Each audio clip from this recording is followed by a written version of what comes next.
Hello students. पिछले video में हमने संघ लोक सेवा आयोग का टॉपिक लिया था और संघ लोक सेवा आयोग, राज्य लोक सेवा आयोग, संयुक्त राज्य लोक सेवा आयोग, इनके बारे में विस्तार से मैंने आपको समझाया था, चर्चा की थी। इस वीडियो में हम एक और महत्वपूर्ण आयोग, अगला महत्वपूर्ण आयोग लेंगे, भारतीय निर्वाचन आयोग। इंडियन इलेक्शन कमीशन, भारतीय निर्वाचन आयोग का टॉपिक लेंगे। भारतीय निर्वाचन आयोग के गठन का प्रावधान अनुच्छेद 324 में किया गया है। संविधान के अनुच्छेद 324 में इसका प्रावधान किया गया है, इसके गठन का प्रावधान किया गया है। भारतीय निर्वाचन आयोग का गठन 25 जनवरी 1950 को हुआ था। 25 जनवरी 1950 को भारतीय निर्वाचन आयोग का गठन किया गया था और इसीलिए 25 जनवरी को प्रत्येक वर्ष मतदान दिवस या मतदाता दिवस मनाया जाता है। 1950 में जब इसका गठन किया गया तो इसमें एक सदस्य होता था, एक मुख्य निर्वाचन आयुक्त इसमें होता था, लेकिन वर्तमान में ये बहुसदस्य है। 1993 में इसको बहुसदस्य बनाया गया। अब इसमें एक मुख्य निर्वाचन आयुक्त और 2 अन्य निर्वाचन आयुक्त, कुल 3 निर्वाचन आयुक्त होते हैं। इन तीनों की नियुक्ति राष्ट्रपति करता है। इन तीनों का कार्यकाल 6 वर्ष अथवा 65 वर्ष की आयु जो भी पहले होता है। भारत के मुख्य निर्वाचन आयुक्त को पद से उसी प्रकार हटाया जा सकता है जिस प्रकार सर्वोच्च न्यायालय के न्यायाधीश को पद से हटाया जाता है। अर्थात भारत के मुख्य निर्वाचन आयुक्त को पद से सर्वोच्च न्यायालय के न्यायाधीश के समान प्रक्रिया से हटाया जा सकता है, अर्थात संसद के द्वारा पारित महाभियोग की प्रक्रिया से हटाया जा सकता है। जबकि 2 अन्य निर्वाचन आयुक्त होते हैं, उन पर महाभियोग नहीं लगाया जाता। अन्य निर्वाचन आयुक्तों को पद से मुख्य निर्वाचन आयुक्त की सलाह से सीधे राष्ट्रपति के द्वारा हटाया जा सकता है। सीधे राष्ट्रपति के द्वारा हटाया जा सकता है। इनको वेतन भारत की संचित निधि से दिया जाता है, अर्थात इनके वेतन भत्ते सरकार के नियंत्रण से बाहर होते हैं। सरकार इनके पद पर रहते हुए इनके वेतन भत्तों में कोई अलाभकारी परिवर्तन नहीं कर सकती। इनको वेतन भत्ते भारत की संचित निधि से दिए जाते हैं। इस आयोग के प्रमुख कार्य क्या हैं? तो मुख्यतः मैं आपको 4 कार्य इस आयोग के बताऊंगा, जिनमें पहला कार्य राष्ट्रपति, उपराष्ट्रपति, संसद सदस्यों एवं राज्य विधानमंडलों के सदस्यों के चुनाव करवाना, उनके चुनाव का संचालन करना, अधीक्षण करना, नियंत्रण करना, निर्देशन करना इस आयोग का कार्य है।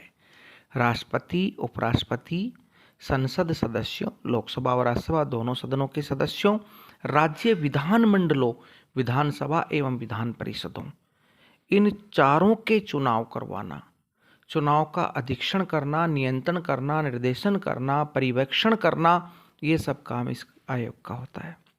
नंबर 2, दूसरा कार्य राजनीतिक दलों को मान्यता देना, उनकी मान्यता को समाप्त करना, उनको चुनाव चिन्ह आवंटित करना आदि कार्य। ये जो भारत का निर्वाचन आयोग है, ये राजनीतिक दलों का पंजीकरण करता है, राजनीतिक दलों को राज्य या क्षेत्रीय स्तर के दल के रूप में या राष्ट्रीय स्तर के दल के रूप में मान्यता देता है, उनको चुनाव चिन्ह आवंटित करता है और उनकी मान्यता को भी समाप्त कर सकता है। नंबर 3, मतदाता सूचियां एवं फोटो पहचान पत्र बनवाना।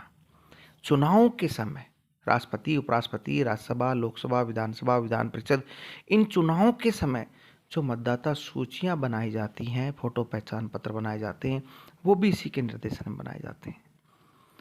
चुनाव आचार संहिता लगाना। इन चुनावों के समय चुनाव आचार संहिता लगाना। चुनाव आचार संहिता का मतलब होता है चुनाव के समय या चुनाव से कुछ दिन पहले एक नियमावली जारी की जाती है, जिसमें ये बताया जाता है कि इस पर्टिकुलर चुनाव की अवधि में क्या हो सकता है, क्या नहीं हो सकता, किन कार्यों पर प्रतिबंध होगा, कोई कार्य करेंगे तो कैसे होगा, चुनाव प्रचार कैसे होगा, कब समाप्त होगा। सारी रूल एंड रेगुलेशंस की जो नियमावली होती है उसे आचार संहिता कहते हैं। चुनाव आचार संहिता भी इन चुनाव में भारतीय चुनाव आयोग लगाता है और चुनाव सुधार के कार्य करना और समय समय पर इलेक्शन रिफॉर्म या चुनाव सुधार के जो कार्य होते हैं वो भी इसी के द्वारा किए जाते हैं। चुनाव सुधार की बात करें तो भारत में समय समय पर चुनाव सुधार हेतु अनेक समितियों का गठन किया गया है इसी निर्वाचन आयोग के द्वारा। उन समितियों के बारे में भी मैं थोड़ा सा आगे डिस्कशन करूंगा। इससे पहले कुछ इम्पोर्टेंट बातें और लेते हैं। देखिए, भारतीय निर्वाचन आयोग के जो प्रावधान है उसके गठन और कार्यों के वो तो कंप्लीट हुए, लेकिन निर्वाचन से जुड़ी कुछ अन्य संवैधानिक बातें हैं वो भी हम इसके साथ लेंगे। जैसे हम ये देखते हैं यहाँ पर कि भारत के संविधान में निर्वाचन से संबंधित कौन कौन से मुख्य प्रावधान है और किस अनुच्छेद में है। निर्वाचन से संबंधित प्रमुख संवैधानिक प्रावधान क्या है और किन किन अनुच्छेदों में कौन से प्रावधान है। तो इसमें पहला अनुच्छेद है अनुच्छेद 324, जिसका जिक्र मैंने ऊपर भी किया। अनुच्छेद 324 में भारतीय निर्वाचन आयोग के गठन का प्रावधान किया गया है। दूसरा प्रमुख अनुच्छेद अनुच्छेद 325। अनुच्छेद 325 में ये प्रावधान किया गया है कि धर्म, जाति, लिंग, वंश आदि के भेदभाव के बिना मतदाता सूचियां तैयार की जाएंगी। अर्थात संविधान का अनुच्छेद 325 ये प्रावधान करता है कि मतदाता सूचियां तैयार करते समय किसी भी व्यक्ति के साथ धर्म के आधार पर, जाति के आधार पर, लिंग के आधार पर, वंश के आधार पर कोई भेदभाव नहीं किया जाएगा। अर्थात 325 अनुच्छेद जो है वो ये सुनिश्चित करता है कि मत देने का अधिकार सभी को समान रूप से मिलेगा, कोई भेदभाव नहीं होगा, ना धर्म के आधार पर, ना जाति के आधार पर, ना लिंग के आधार पर, ना वंश के आधार पर। अनुच्छेद 326 में वयस्क मताधिकार का प्रावधान किया गया है। भारत के संविधान में सभी स्त्री व पुरुषों को 21 वर्ष की आयु प्राप्त करने पर, अर्थात 21 वर्ष की आयु को वयस्कता की आयु माना गया है, एडल्ट। 21 वर्ष की आयु प्राप्त करने पर समान रूप से मत देने का अधिकार प्राप्त होगा, ये प्रावधान किया गया।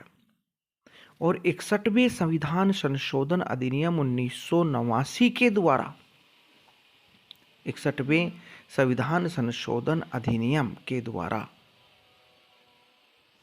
मताधिकार की आयु को 21 वर्ष से घटाकर 18 वर्ष कर दिया गया।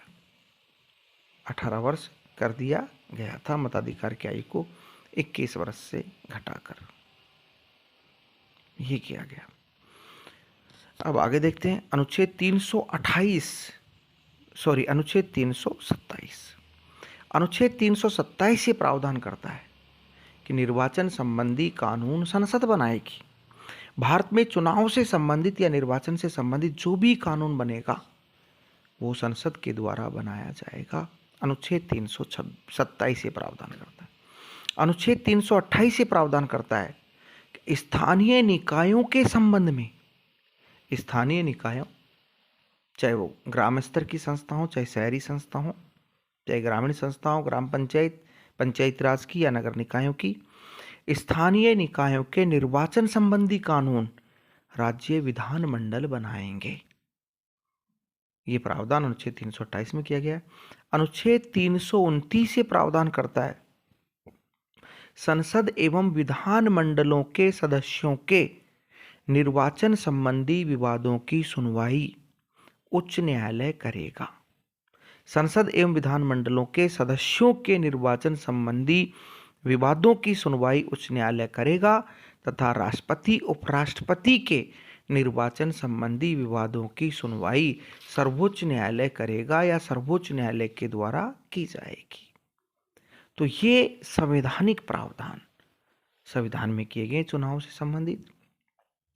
भारत में चुनाव सुधार का कार्य निर्वाचन आयोग करता है समय समय पर, और चुनाव सुधार हेतु कुछ महत्वपूर्ण समितियां एवं आयोगों का गठन भी भारत में किया, जिसमें पहली प्रमुख समिति का नाम हम लेते हैं के संथानम समिति। के संथानम समिति 1962 में बनी थी, और के संथानम समिति ने जो सलाह दी उसमें एक इम्पोर्टेंट बात तो ये थी कि राजनीतिक दलों के द्वारा चुनाव में धन खर्च करने पर नियंत्रण रखने के लिए पर्यवेक्षक नियुक्त होने चाहिए।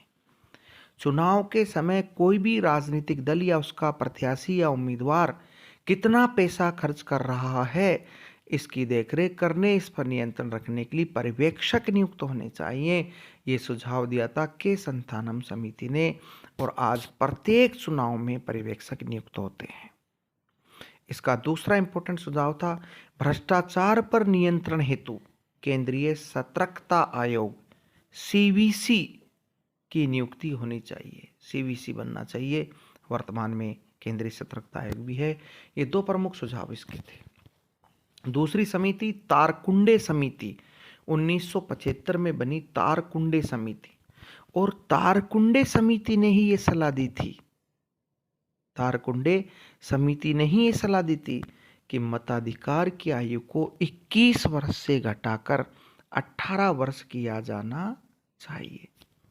21 वर्ष से हटाकर 18 वर्ष किया जाना चाहिए। ये तारकुंडे समिति ने सलाह दी थी, और प्रधानमंत्री राजीव गांधी के कार्यकाल में 61वां संविधान संशोधन पारित किया गया और 18 वर्ष की गई आयु। निर्वाचन आयोग को बहुसदस्यीय बनाया जाना चाहिए, और ये सलाह भी तारकुंडे समिति ने दी थी कि निर्वाचन आयोग में और सदस्य होना चाहिए, इसको बहुसदस्यीय बनाया जाना चाहिए। और राजीव गांधी ने इसको बहुसदस्यीय बनाया, लेकिन कुछ कारणों से कैंसिल हो गया था। बाद में 1993 में बनाया गया। तीसरी समिति है दिनेश गोस्वामी समिति 1990। दिनेश गोस्वामी समिति 1990, इसने एक सलाह तो ये दी थी कि एक व्यक्ति 2 से अधिक जगह से चुनाव नहीं लड़े। एक व्यक्ति 2 जगह चुनाव लड़ सकता है, मैक्सिमम 2 से अधिक जगह से या ज़्यादा जगह से चुनाव नहीं लड़े। चुनाव प्रचार की अवधि 14 दिन होनी चाहिए, केवल 14 दिन होनी चाहिए। ये सलाह भी इसने दी थी। चुनाव प्रचार मतदान से 48 घंटे पूर्व समाप्त होना चाहिए। वर्तमान में होता है, तो चुनाव प्रचार मतदान से 48 घंटे पूर्व समाप्त होना चाहिए। ये सलाह दिनेश गोस्वामी समिति ने दी थी। चुनाव से 48 घंटे पूर्व शराब की बिक्री बंद होनी चाहिए। चुनाव के जब 48 घंटे रह जाएं तो शराब की दुकानों को, शराब की बिक्री को बंद कर देना चाहिए। बैलेट पेपर पर दल एवं उम्मीदवार का नाम अंकित होना चाहिए। बैलेट पेपर से चुनाव होते थे पहले, वर्तमान में ईवीएम से होते हैं, इलेक्ट्रॉनिक वोटिंग मशीन से होते हैं। तो बैलेट पेपर पर उम्मीदवार का नाम भी होना चाहिए, और उम्मीदवार का दल एवं दल का नाम भी होना चाहिए, जो वर्तमान में होता है। ईवीएम मशीन से चुनाव करवाया जाना चाहिए। ये सलाह भी पहली बार दिनेश गोस्वामी समिति ने दी थी। ईवीएम इलेक्ट्रॉनिक वोटिंग मशीन से चुनाव होना चाहिए, और वर्तमान में होता है। और वर्तमान में ईवीएम से चुनाव को लेकर काफ़ी विवाद भी खड़े हुए हैं। ईवीएम हैक होती है या ईवीएम में मैनिपुलेशन होता है, इसके रिजल्ट सही नहीं होते, इस तरह की बातें होती हैं। तो ईवीएम से चुनाव की जो सलाह दी थी पहली बार दिनेश गोस्वामी समिति 1990 ने दी थी। इंद्रजीत गुप्त समिति 1997, इंद्रजीत गुप्त समिति 1997, इसने जो सलाह दी थी वो थी चुनाव खर्च सरकार वहन करे, व इसके लिए चुनाव कोष गठित होना चाहिए। चुनाव खर्च सरकार वहन करे और इसके लिए चुनाव कोष गठित होना चाहिए। एक सलाह तो ये दी थी। प्रत्येक मतदाता को 10 ग्राम प्रचार सामग्री दी जानी चाहिए। दूसरी सलाह ये दी थी दलों को प्रचार करने के लिए टीवी चैनलों पर समय दिया जाना चाहिए। तीसरी सलाह दी थी दलों को राजधानी में कार्यालय उपलब्ध करवाया जाए। ये सलाह भी समिति ने दी थी। अगली समिति लिंगधो समिति 2006 में बने। लिंगधो भारत के मुख्य निर्वाचन आयुक्त थे JM लिंगदो, उनकी अध्यक्षता में बनी थी। छात्र निर्वाचन पर बनी थी। विश्वविद्यालयों और महाविद्यालयों में छात्र चुनाव पर बनी थी, और इस समिति ने सलाह दी थी कि छात्र संघ चुनाव के संबंध में समिति ने सलाह दी थी चुनाव लड़ने की अधिकतम आयु 21 वर्ष होनी चाहिए। अधिकतम, न्यूनतम नहीं, अधिकतम आयु 21 वर्ष होनी चाहिए।